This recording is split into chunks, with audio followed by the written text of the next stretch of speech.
Բարի օր, հանրային ռադիոյի եթերում առանց թողատակի հաղորդաշարի հերթական թողարկումն է, ես Լևոն Սարդարանն եմ, խոսել եւ խոսելու ենք խնդիրների մասին, որոնք ուզում են կամ պետք է ուզեն հասարակությանն, այսօր իմ զրուցակիցն է ռազմաքաղաքական հարցերով փորձագետ Արփի Արմենիա վերլուծական կենտրոնի ավագ գիտաշխատող Լեոնիդ Ներսիսյանը, բարև ձեզ, պարոն Ներսիսյան, 1 կամ 2 օր առաջ Միջազգային գործերով ռուսական խորհուրդը հրապարակել էր վերլուծական նյութ, որում տրված էին այն զինատեսակները, որ վերջին 1-2 տարվա ընթացքում Հայաստանը կամ ձեռք է բերել, կամ պայմանագրեր է ստորագրել մասնավորապես Հնդկաստանի եւ Ֆրանսիայի հետ, այնտեղ խոսքը վերաբերում է բինակա համազարգային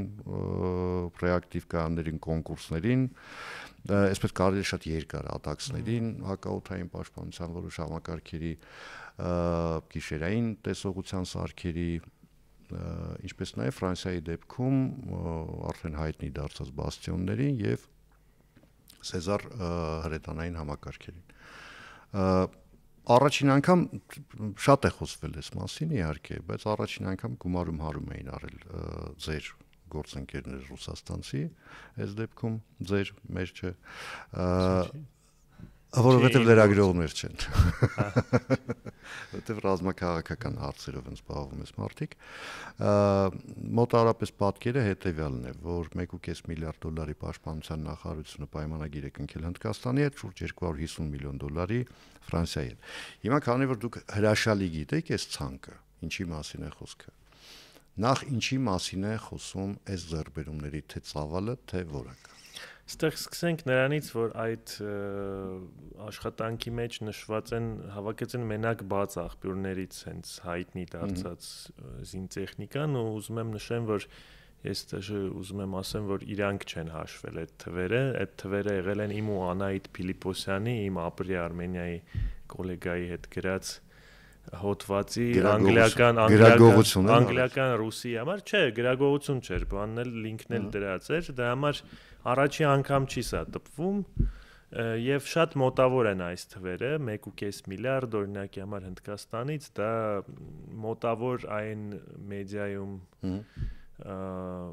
տեղեկատվությունն է, որ այսօր կա, իրար որ գումարես, ինչ որ դրան մոտ թիվ է ստացվում, բայց պետք է հասկանալ, որ այդ թվերը կարան կորեկտ չլինեն նաեւ, որոնք որ նշվում են,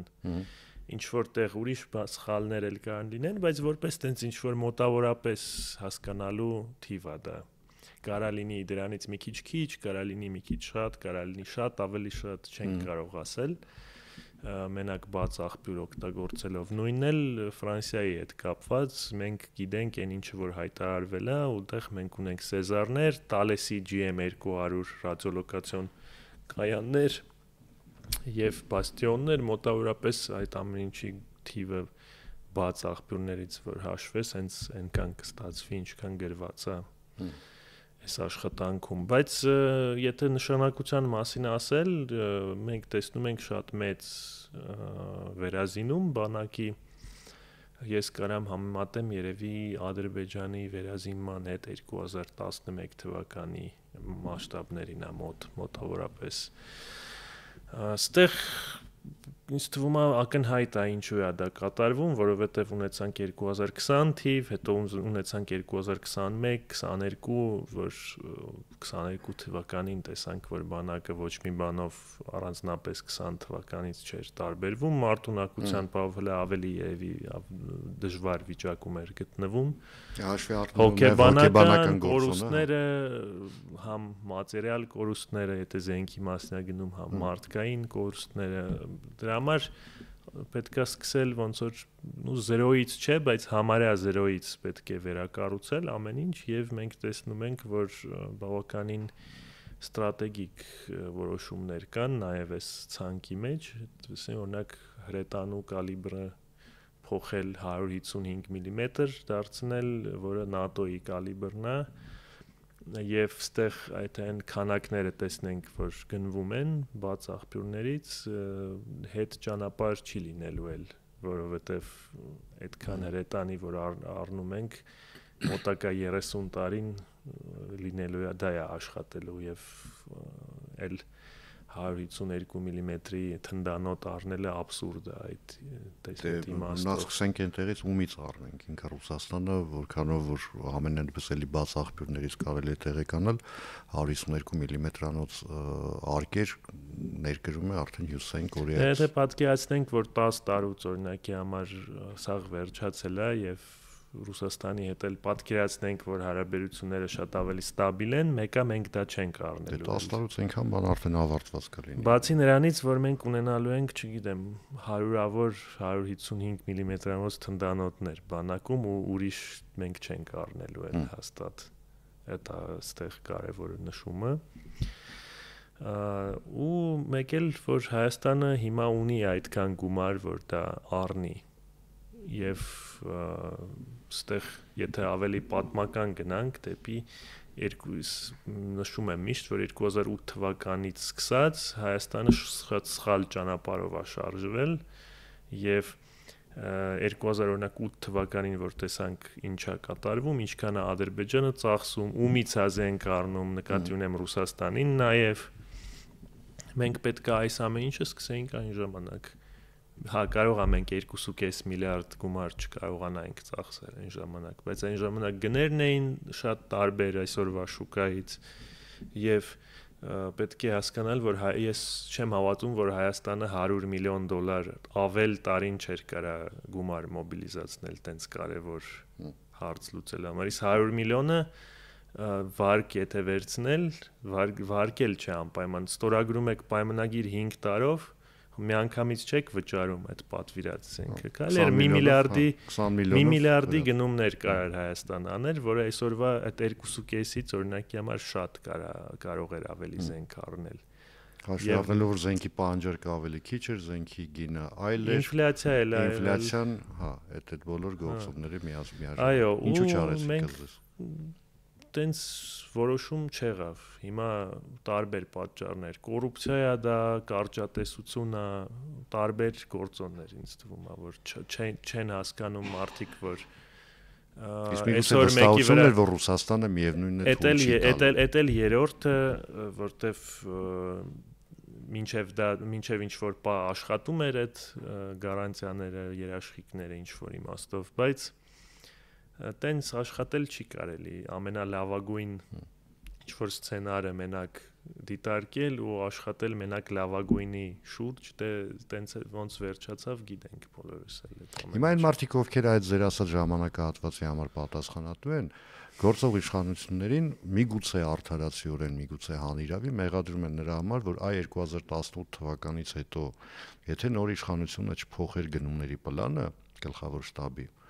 2020-ը այդ հետևանքը չէր ունենա։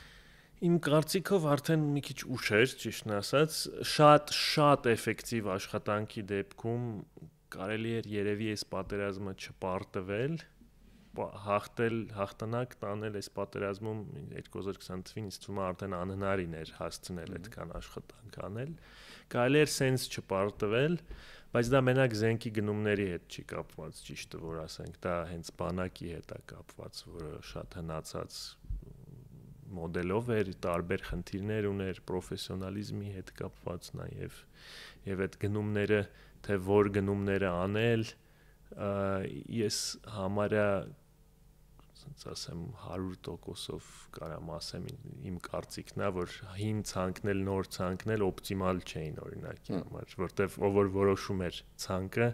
հաստատ չէր կարա ճիշտ անալիզ աներ։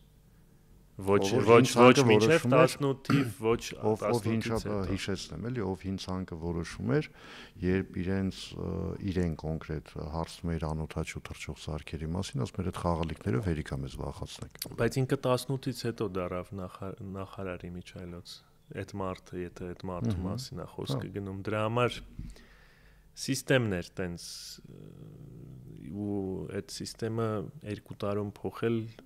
շատ դժվար կլիներ։ Եթե սիստեմը լիներ ուրիշ, կարող է 2 տարում կարողանային ինչ-որ լուրջ քայլեր անել։ Այստեղ ինձ թվում է քրոնիկ խնդիրների մասին էր ավելի շատ խոսքը գնում եւ այո, ասենք իմ կարծիքով որոշ սխալներ 18-ից էլ հետո են եղել, ասենք նույն կործանիչների գնման հետ կապված, եթե դուք հասկանում եք, որ պատերազմի ռիսկերը այդքան բարձր են, որ ինքը կարա սկսի մոտակա 1-2 տարվա մեջ, այդքան երկարաժամկետ ծրագրով երևի պետք չէր շարժվել։ Ես չեմ ասում, որ Հայաստանին կործանիչ պետք չի, այն ժամանակ պետք չէր, բայց բավականին մեծ գումար հատկացնել մի ինչ-որ գնման համար, որը կարա սկսի աշխատել 4-5 տարուց, երբ որ պատերազմը արդեն հեսա պիտի սկսվի, դա երևի այդքան էլ ճիշտ չի։ Դրա համար ցանկերի հետ կապված դիսկուսիան ինձ թվում է այդքան էլ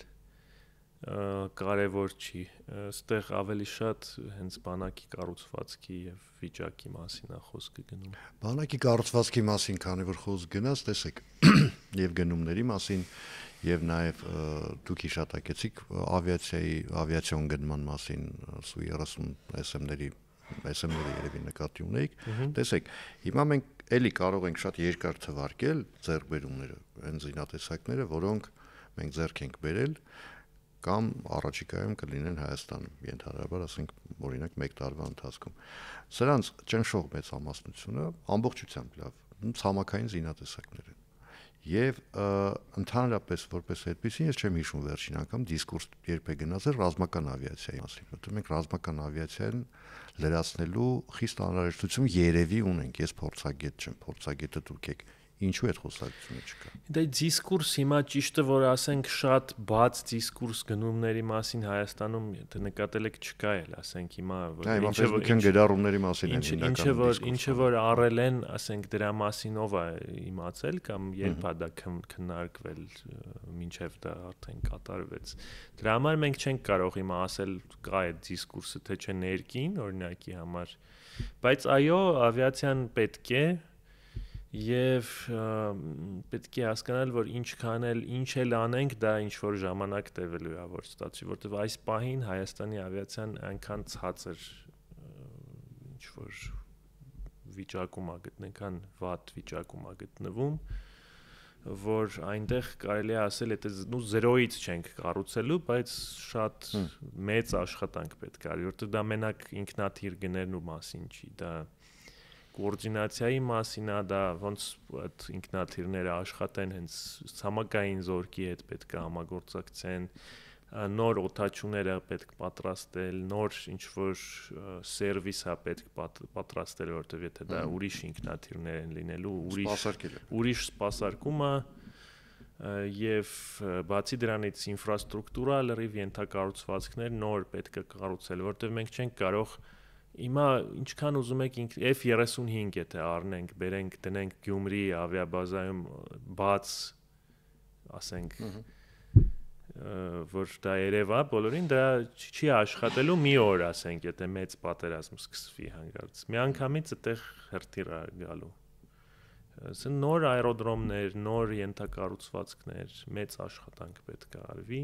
Եվ շատ կարևոր է դա հասկանալ, որ մենակ ինքնաթիռ առնելով ոչ մի հարց չի լուծվելու։ Այսինքն այդ թվում նաև ստորգետնյա ինչ որ կայանա տեղին։ Անպայման չի ստորգետնյա, բայց ինչ որ լուծում պետք է տարբեր մոտեցումներ կան, ինչ կարելի է դրա հետ անել, բայց պետք է նենց անել, որ այդ առաջի հարվածը չկարողանա ձեր ոնց որ ձեր ինքնաթիռները ոչնչացնել միանգամից։ Որքանով որ ես տեղյակ եմ, ճանապարհներից են թռնում մարդիկ օրինակի համար Ուկրաինայում օրինակ։ Որքանով որ ես տեղյակ եմ, դուք օրինակ ժամանակին դեմ էիք Su-30 SM-ների գնմանը եւ շարունակում եք դեմ լինել դրան։ Ես շատ դեմ չեմ եղել, ճիշտն ասած, ես եղել եմ դեմ առնելու 2018-19 թվականին։ Ես ասում եի SSS բաները պետք է անել, երբ որ մենք այս ABCD խնդիրները լուծենք, կարող ենք նոր մտածել գումար հատկացնել նրա համար, որտեղ այն ժամանակ մենք ռեսուրս էլ քիչ ունեինք ավելի, քան հիմա, դա էլ է պետք հասկանալ։ Օրինակ 2018-19 թվին, որ մենք 12 հատ պատկերացնենք Su-30 առածելնեինք, մենք կարող էլ ոչ մի բան առնելու գումար մեր մոտ չմնար։ Մենակ իրանց կիրառելու ծախսը այնքան լներ, որ մենք էլ ուրիշ բան չկարողանայինք առնել։ Հիմա եթե հանկարծ որոշում ենք, որ մենք պետք է ավիացիան թարմացնենք, լուծելով են խնդիրները, որ դուք ասում եք։ Ումից ենք դա գնելու, որովհետև այդ իմաստով շուկան բավական սահմանափակ է։ Ռուսաստանից գնել այս պահին գոնե չենք կարող, իրենք խնդիր ունեն ինքնաթիռների եւ սպասարկման եւ արտադրության հետ։ Մինչև հարցազրույցը, որ մենք զրուցում էինք, Հնդկաստանից չենք կարող էլ նույնիսկ 30 SM-ներ գնել, որովհետեւ Հնդկաստանը ուրիշ ինքնաթիռ ունի։ Հա, արժե գնալ այդ ուրիշ ինքնաթիռի վրա։ Սա շատ կոմպլեքսային հարց է, ճիշտը որ ասենք, այսենց ստուդիայում պատասխանել թե ինչն է Հայաստանի համար ամենաճիշտ որոշումը ես չեմ կարող, ու ինձ թվում է այդպես մարդ էլ չի կա որ կարող է։ Կան տարբեր օպցիաներ, հնդկական Tejas-ը կա օրինակի համար, կա իրանց կործանիչը նոր, կան որոշ լուծումներ, որը մենք չգիտենք քաղաքական դա հնարավոր կլինի թե չէ, բայց պետք է ամեն ինչ փորձել, ամեն օպցիա ուսումնասիրել, ասենք մեր համար ամենաշատ սազական են մի շարժիչային կործանիչները, թեթև որ ավելի էժան են, համ սպասարկելը, համ թռնելը, համ գնելը։ Մեզ պետք չի որ 3000 կիլոմետր ռադիուս ունենան աշխատանքի, եւ այդտեղ այդ սեգմենտում կան մի քանի ինքնաթիռ, որոնք մենք ասենք գոնե կարելի է պատկերացնել, որ փորձել է կարելի առնել, դա Tejas-ն է, որ նշեցի, շվեդական Gripen-ը շատ ավելի դժվար քաղաքական որոշում պետք է որ լինի, բայց փորձել երևի պետք է, որտեղ դա երևի այդ սեգմենտում փոքր երկրի կործանիչը երևի ամենալավն է, օբյեկտիվ եթե ասենք հենց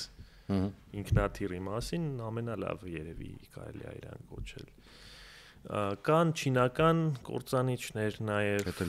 քաղաքական է, բայց ես ասում եմ այն ինչը որ ես կարող եմ պատկերացնել, որ խոսակցություն կարա լինի, ասենք, բայց չինականը Պակիստանը ունի օրինակի համար G10C կործանիչը, որը իմիջիայլոց Հնդկաստանի դեմ կիրառել են իրանք այս պատերազմում։ Բայց որքանով որ ես եմ տեղյակ, կարող է ես այնքան էլ լավ տեղյակ չեմ, հակաշները շատ լավ կարողացել են դիմակայել հրթիռների եւ դրոնների դեմ մեծ մասամբ, որտեղ ինքնաթիռները չեն մտել Հնդկաստանի տարածք եւ Ակաշը 25 կիլոմետր ռադիուս ունի աշխատանքի, չերել կարա ինքը լինել է։ Չէ, ես նկատում եմ, այսինքն Ակաշները այդ վտանգը արդեն թույլ չի տվել, որ մտնեն օդային տարածք։ Նաեւ, բայց բացի դրանից ասում են օդի մեջ 150 հատ կործանիչ է միանգամից եղել մյուս կողմից, բացի Ակաշից այնտեղ մեծ կռիվա օդի մեջ գնացել ու հենց դա որ չինական կործանիչը իրան բավականին լավ է ցույց տվել շատերի համար զարմանալի Ադրբեջանը ունի համարյա չինական ինքնաթիռ JF-17-ը Պակիստանում արտադրած չինական ինքնաթիռ է կարելի ասել ռուսական շարժիչով բայց չինական G10-ը ավելի լավ ինքնաթիռական JF-17-ը ասած կարելի է։ JF-17-ը եթե չեմ սխալվում, շատ մասնագիտական խոսակցության մեջ ենք մտնում, Մյանման էր գնել Պակիստանից ու լուրջ խնդիրներ ուներ այդ ինքնաթիռը։ Դե նոր ինչ որ անհասկանալի բավականին ինքնաթիռ է, նույն ժամանակ ինչն է վատը, որ բավականին լավ չինական, լավ որակի եւ հնարավորություններով չինական հրթիռներ, օդային թիրախներ համար աշխատելու դեմ կարող են կիրառել PL-15 180-150 կիլոմետր հեռավորություն մինչև այդ ոնց որ ռիսկային մասն է JF-17-ների հետ կապված, բայց օրինակ իրենց մարտական պատրաստությունը այո բավականին ցածր է։ Սանթաթ խնդիրներ են ունենում չեն կարող թռնել։ Լավ, շաքար ասելով Մեկ է ֆրանսիական օպցիան Rafale թանկ մեծ կործանիչ քաղաքական երևի կարելի է քննարկել, կարամ պատկերացնեմ նույն ժամանակ պրակտիկությունը։ Նույն ժամանակ շատ թանկ է ինքը։ Այո, հնարավորություններով ամենաբարձրներից մեկն է, բայց օբյեկտիվ որ լինենք, օպտիմալ լուծում չի Հայաստանի նման երկրի համար ու մեր բյուջեի հետ կապված։ Լավ, շաքար ասելով բերանը չի քաղցրանում հին խոսքը, այնպես որ հիմա իջնենք մեր եղածի քննարկմանը, դառնանք էլի իջնենք գետնին։ Հիմա այս ամբողջի մասին որ խոսքը գնում է, այն ինչ որ մենք ունենք, այն ինչ որ հնարավոր է որ մենք ձեռք բերենք։ Ես հիշում եմ մոտ 5 ամիս առաջ, եթե չեմ սխալվում, դուք էլի մեր հյուրն էիք ու այսպես զգուշավոր որ սահմանային էր, էլի զգուշավոր վատատեսություն էր ձեզ մոտ, թե զգուշավոր լավատեսություն, չեմ կարող ավելի տենց տիպիկ բնորոշել։ Հիմա ձեզ մոտ այս ամենի մասին որ խոսքը կա, որ արդեն թղթի վրա կա, մի մասը գետնի վրա կա, վաղը կլինի հայտո, մնացածը նաև։ Սա ձեզ բերում է այն մտքին, որ մենք կարողանում ենք գոնե աստիճանաբար ռազմական բալանսը վերականգնել։ Մենք շարժվում ենք ճիշտ ուղղությամբ շատ հարցերում ավելի արագ պետք է շարժվենք ճիշտ ուղղությամբ կամ պետք է շարժվենք ճիշտ ուղղությամբ, բավականին ֆրագմենտացված է ինձ թվում այս process-ը։ Զենքի գնումը ամենահեշտն է այս ամեն ինչի մեջ, եթե գումարը կա, զենք գնելը, եթե զենք էլ չես կարող գնել, եթե գումար ունես, այդ արդեն ինչ որ շատ տրագիկ դեպք է ինձ թվում է, բայց ասենք ռեֆորմների հետ կապված մենք տեսնում ենք, որ կան օրինակ վարչություններ, որ շատ ավելի արագ եւ էֆեկտիվ են շարժվում եւ դուք կարող եք նաեւ այս գնումներից գուշակեք, որ օրինակ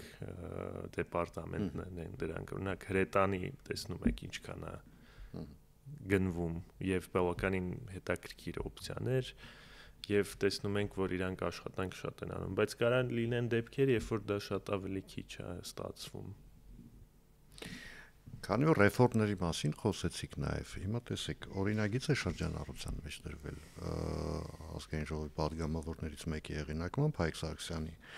որին ըստ էության կառավարությանը դեմ չի որոշակի խմբագրումներով։ Կարճ եթե ասենք ինչի մասին է, որ ծառայության ժամկետը սահմանվի 12 ամիս, եթե մարդիկ կլինեն, որոնք կցանկանան ծառայել ընդամենը 1 ամիս, պիտի վճարեն խմբագրումներով եմ ասում 24 միլիոն դրամ, եթե մարդը կցանկանա ծառայել 4 ամիս, այդ 12 ամսից պիտի վճարի 15 միլիոն դրամ, եթե չեմ սխալվում, եւ այլն, եւ այլն։ Եվ սա բավական լուրջ մտահոգության տեղիք է տվել շատերի մոտ, որովհետեւ առաջինը հիմնավորումներից մեկը, թե ինչ որ մարդիկ իրենց երեխաներին տանում են Լոնդոն կամ չգիտեմ Բրյուսել,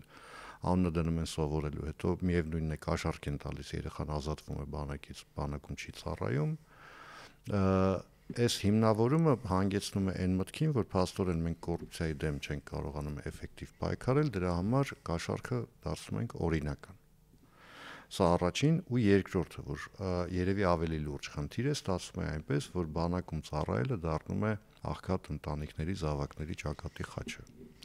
Ստեղ շատ բարդ խնդիր է այս ամեն ինչը, մի կողմից նենց էլ է ստացվում, որ աղքատ ընտանիքների բաններ, բանակում ծառայելն ու շատ դեպքերում սենց ասենք, որովհետև նշեցիք, որ հարուստ ընտանիքի կգնան ուրիշ երկրում կապրեմ, օպցիա A, օպցիա B կաշառք կանան տան, կգնան դրսում կսովորեն կմնան այնտեղ ապրելու, տարբեր լիքը ձև կա, որ չծառայի մարդը։ Սենց ավելի երևի ճիշտ է, քան այն վիճակը, որ կար, բայց նույն ժամանակ ստեղ էլ ստացվում է, որ պետությունն էլ է աջակցում ինչ որտեղ նրան, որ աղքատը ծառայի եւ հարուստը չծառայի, դրա համար ստեղ շատ ճիշտ կլինի շատ տրանսպարենտ դարձնել, թե այդ գումարը ինչքան է հավաքվել եւ շատ տրանսպարենտ դառնա, թե ինչի վրա է այս գումարը ծախսում ու ինչի վրա տրանսպարենտ դարձնել ինչքան գումար է հավաքվում, այսինքն օրինակի համար այս տարի 500 հոգի ուծել է 24 միլիոն դրամ եւ մենք այդ գումարը ծախսել ենք օրինակի համար նենց ծրագրերի վրա, որոնք ասենք աղքատ ընտանիքներից երեխեքին օգնում են բանակի միջոցով շատ ավելի բացր սոցիալական ինչ-որ ստատուսի հասնել իրանց կյանքում։ Գոնե տենց, որ հարուստը չգնաց, բայց ինչ-որ լումա դրեց նրան, որ աղքատն էլ աղքատ չլինի, ասենք, ինչ-որ այդ տիպի գոնե ասենք այդ գումարի մի մասը օգտագործվի նրա համար, որ այդ երեխան, որը բանակից վերադառնում է, օրինակ, անվճար սովորի բուհում։ Օրինակի համար, ամենաէլեմենտար օրինակը, կամ որ իրան դրանով, որ պայմանագրական օրինակ գնաց կես տարի հետո, որ իրան իսկականից, չգիտեմ, ինչ-որ ինժեներային օրինակ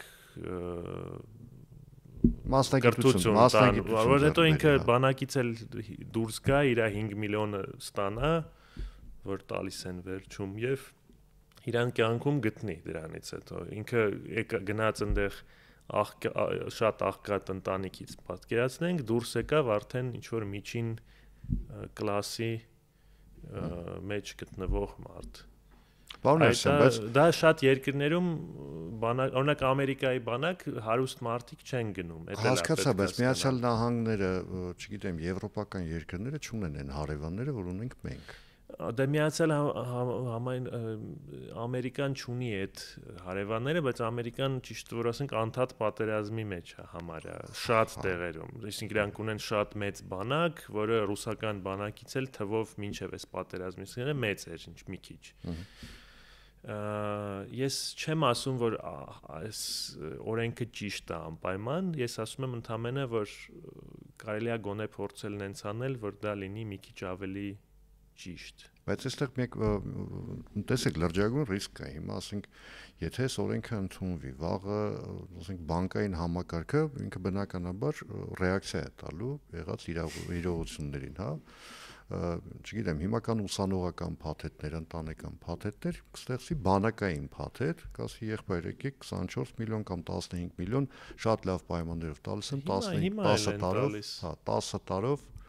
հա Չէ, որ հենց այդ բանակային փաթեթ։ Այդ դեպքում բանակով է գնալ։ Այդ կարելի է արգելել, բայց հիմա ի՞նչ է խանգարում եթե բանակային փաթեթ չկա գնալ տունը դնել գրավ եւ վերցնել վարկ, ասենք, չգիտեմ։ Այստեղ ռիսկ կա, այստեղ ռիսկ կա, որովհետեւ եթե բռնվեցիր դատվելու ես, կորցնելու ես ամեն ինչ։ Ինչի համար։ Հա, այս Իհարկե, եթե հիմա ես դա անում, եթե բռնվեցիր, դատվելու եւ կաշառքը վերցնողը եւ կաշառք տվողը տունոտ էլ մնալու է բանկին։ Տղա միևնույնն է գնալու է բանակ ծառայելու 2 տարի մնալու է այնտեղ գալու է ոչ մի տեղ ըստ էության Համաձայն եմ, ստեղ այս օրենքը կարա աշխատի մենակ եթե իսկականից մենք կարողանանք պայմանագրական մասը բանակի շատ մեծացնել ուրիշ եթե մենք դա չենք ուզում անել կամ չենք կարողանալու դա վնաս օրենք կլինի Եթե իսկականից մենք կարողանանք բանակում ունել 20000 օրինակ եմր պայմանագրային զինծառայող պրոֆեսիոնալ այդ ժամանակ այս հարցերը մի քիչ կմեղմանան ինձ թվում,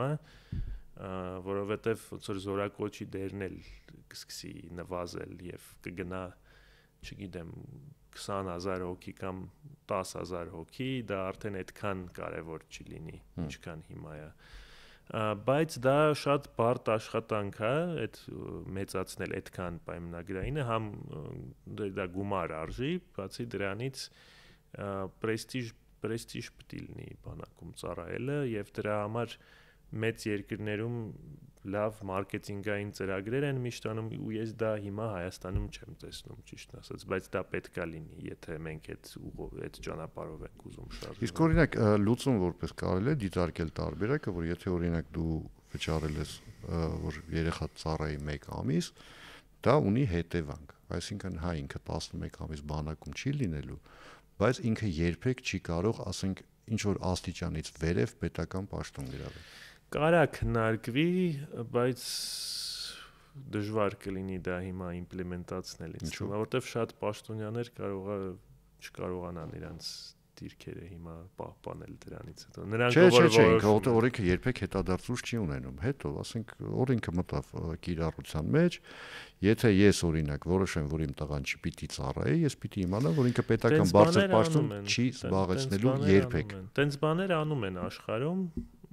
Դեռ այդ 12 ամիսը բայց ուշ չի մտել 24 է մեկը հիմա Այս օրենքի ամբողջ նախագիծը 12 ես չեմ հավատում որ ընդունվի ճիշտն ասած հիմա 12 ամիս դա մեծ խնդիրների կբերի եթե դա հիմա արվի մենք իմ կարծիքով դեռ պատրաստ չենք դրան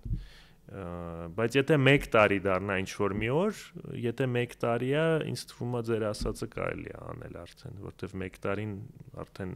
կարա էլի 18 տարեկան տղեն 1 տարի ծառայի հատկապես դա մի հատ ուրիշ խնդիր էլ կա որի մասին մենք չենք խոսում իսկ ինչի բոլորը ուզում են չծառայել բանակում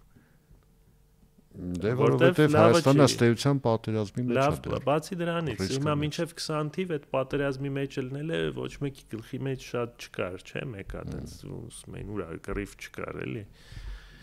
բայց այդ ժամանակ էլ դա լավ չէր ընկալվում շատերի մոտ, որտեվ բավականին վատն էին պայմանները, ինչ որ խնդիրներ էին միշտ լինում, հետաքրքիր չէր ծառայությունը, ոչ մի բան մարդուն չէր տալիս ամենակարևորը։ 2 տարի կորած ժամանակ էր շատ մեծ մասի համար մարդկանց դառնում, այդ էլ պետք է չլինի, դա պետք է լինի օգտակար ժամանակ։ Դա օրինակ Իսրայելի բանակում լավ ռեալիզացված է։ Ես մարդ եմ ճանաչում, որ Իսրայելի բանակում ծառայել է, դուրս է եկել, իր ֆիրման է բացել, որը